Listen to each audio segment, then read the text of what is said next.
Bismillahirrahmanirrahim. Ma'asyiral muslimin, rahimakumullah.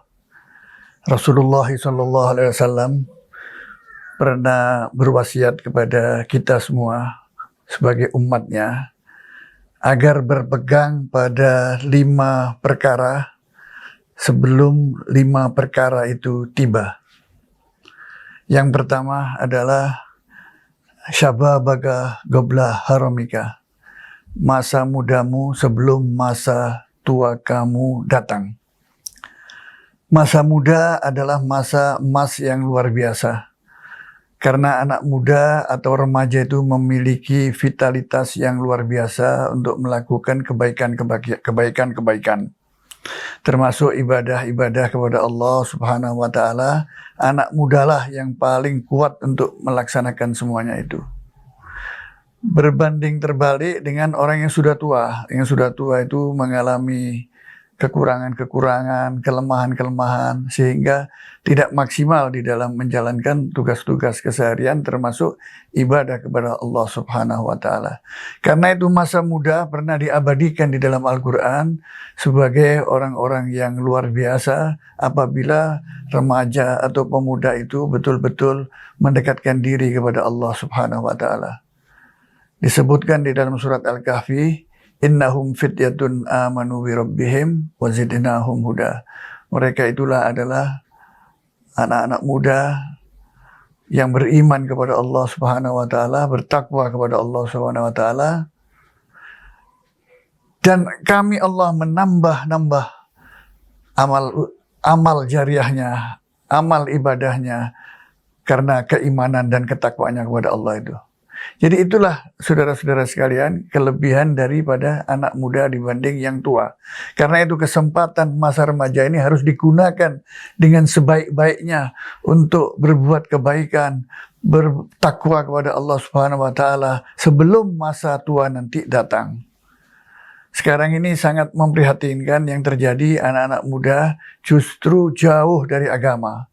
Mereka bangga tidak ngaji, bangga tidak sholat, bangga tidak hadir dalam pengajian-pengajian karena merasa masih muda. Biarkan nanti tobat kalau sudah tua.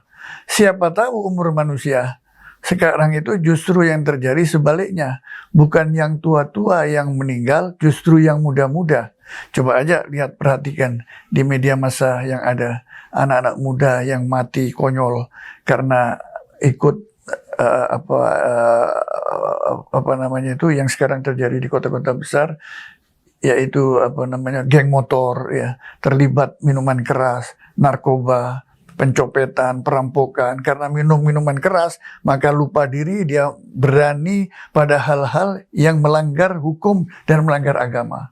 Itu yang terjadi sekarang secara fakta sosial, anak-anak muda yang akhirnya mati konyol karena dia tidak belajar agama, tidak diajarkan oleh orang tuanya untuk beriman dan bertakwa dekat kepada agama, akhirnya jadi korban seperti tadi yang saya sebutkan. Yang kedua, wasiat dari Rasulullah SAW ini supaya kita mengambil peluangnya adalah faraghaka qabla syughlika. Masa peluang yang Anda miliki sebelum kesibukan Anda itu datang. Seringkali orang itu meremehkan kegiatan-kegiatan keagamaan. Kalau diajak pengajian, wah sibuklah ke pekerjaan, saya ada tugas, saya ada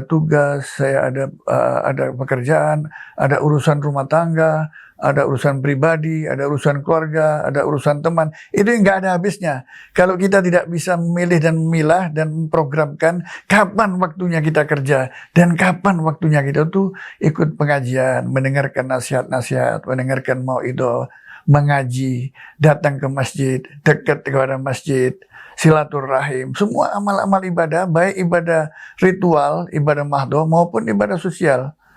Ini kesempatan yang baik untuk kita bagaimana bisa mengatur waktu, kapan untuk keduniawiaan, kapan untuk akhirat. Tuhan tidak melarang kita itu sibuk dalam keduniawiaan. Tapi jangan lupa urusan akhiratnya. Karena kehidupan yang akan kita jalan ini bukan kehidupan sementara dalam dunia yang fana ini. Ada kehidupan yang jauh lebih abadi, yaitu akhirat. Makanya dinamakan akhirat adalah akhir daripada kehidupan manusia ini. Yang ketiga adalah ghinaka qabla fakrika. Masa kaya Anda sebelum masa kefakiran atau kemiskinan itu datang. Kadang-kadang Allah itu menguji kita. Orang yang fakir ingin menjadi kaya. Setelah diberi anugerah oleh Allah Subhanahu wa taala dengan kekayaan, dengan anugerah yang lebih, dia lupa diri. Lupa bahwa dulunya dia pernah miskin. Sehingga dia lupa dengan orang-orang miskin yang ada di sekitarnya. Ada kadang-kadang orang itu memiliki banyak kekayaan, sayang dan eman kalau bahasa Jawa itu, untuk disedekahkan, untuk diinfakkan, untuk dihibahkan, untuk diwakafkan, untuk dizakatkan. Jadi harta itu ditumpuk sedemikian rupa. Akhirnya orang yang seperti ini rugi. Dia capek-capek menumpuk harta, akhirnya mati, dan ternyata hartanya yang menikmati orang lain. Belum tentu kalau kita punya anak dan harta itu kita wariskan, anak kita tuh mau berdoa kepada kita. Apalagi kita tidak pernah mendidik anak-anak kita tuh dalam hal agama. Sehingga siapa yang akan mendoakan kita kalau anak-anak kita itu kita tinggalkan begitu saja, walaupun kita mampu menyekolahkan anak itu, mendidik anak itu dengan baik. Inilah ruginya orang yang kaya tapi tidak menginfakkan, tidak membelanjakan kekayaannya, hartanya di jalan Allah sesuai dengan petunjuk agama. Yang keempat, saudara-saudara sekalian, adalah sehataka qabla saqamika. Masa sehat kamu sebelum masa sakit kamu itu tiba. Ada kadang-kadang orang itu lupa diri. Selama sehat dia tidak ingat sakit. Tapi begitu Allah menguji dengan sakit sedikit saja, baru dia mengerti harga dan nilainya kesehatan itu. Di dalam pepatah Inggris itu sudah ada yang kalimat yang berbunyi money loss, nothing loss. Ya. Uang hilang, tak ada yang hilang. Health loss, something loss.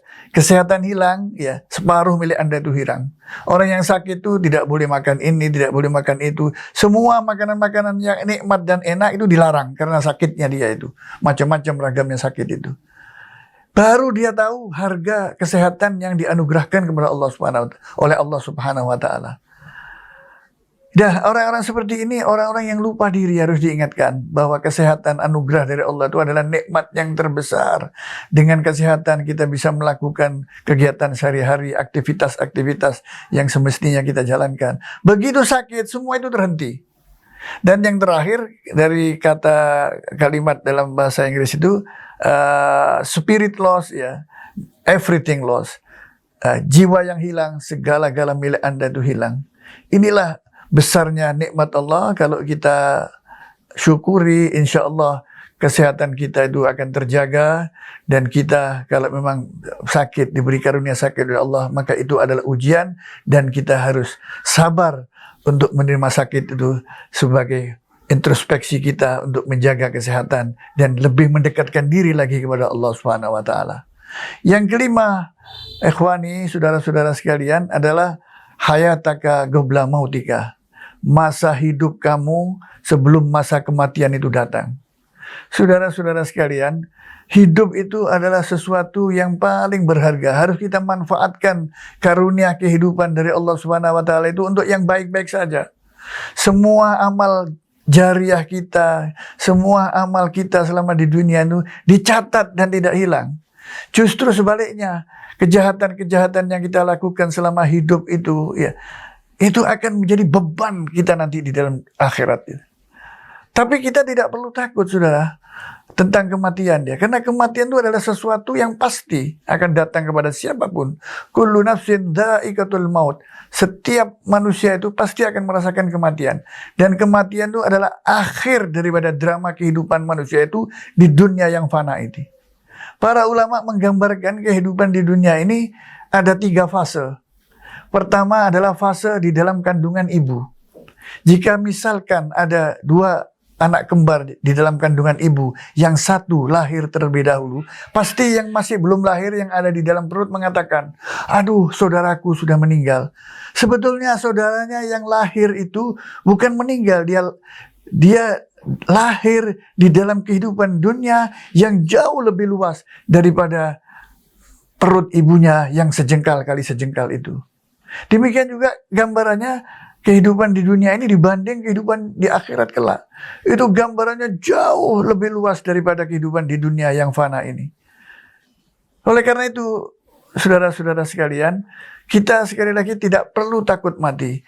Apabila amal soleh kita itu cukup, dan kita taat kepada Allah, hidup dalam koridor akidah dan syariah Islam, insya Allah kita aman dari api neraka, dan mampu insya Allah kita dapat masuk ke dalam surga Allah yang dijanjikan itu. Sebetulnya kematian itu bukan sesuatu yang perlu ditakuti, karena kematian itu adalah pertemuan dengan Allah. Dalam surat Al-Kahfi ayat terakhir disebutkan, "Faman kana yarju liqa'a rabbih falyamal amalan shalihan wala yusyrik bi ibadati rabbih ahada." Barang siapa beriman kepada Allah dan hari akhir, ya, maka hendaklah dia, faman kana yarju liqa, barang siapa yang berharap kehidupan ketemu dengan Allah Subhanahu wa taala, falyamal amalan shalihan. Seseorang jika ingin benar-benar ketemu dengan Allah, maka dia harus berlomba-lomba untuk melakukan yang terbaik, beramal soleh yang terbaik. Wala yusyrik bi ibadati rabbih ahada. Maka sekali-kali jangan dicampurkan amal ibadah soleh Anda yang baik itu dengan kesyirikan, yaitu menyekutukan Allah dengan yang lain. Itu adalah perbuatan yang paling dimurkai oleh Allah Subhanahu wa taala. Dan mudah-mudahan kita semuanya termasuk diridhoi oleh Allah Subhanahu wa taala dan mendapatkan surga yang dijanjikan oleh Allah Subhanahu wa taala. Hadana wa iyyakum wa la'afu minkum. Wassalamualaikum warahmatullahi wabarakatuh.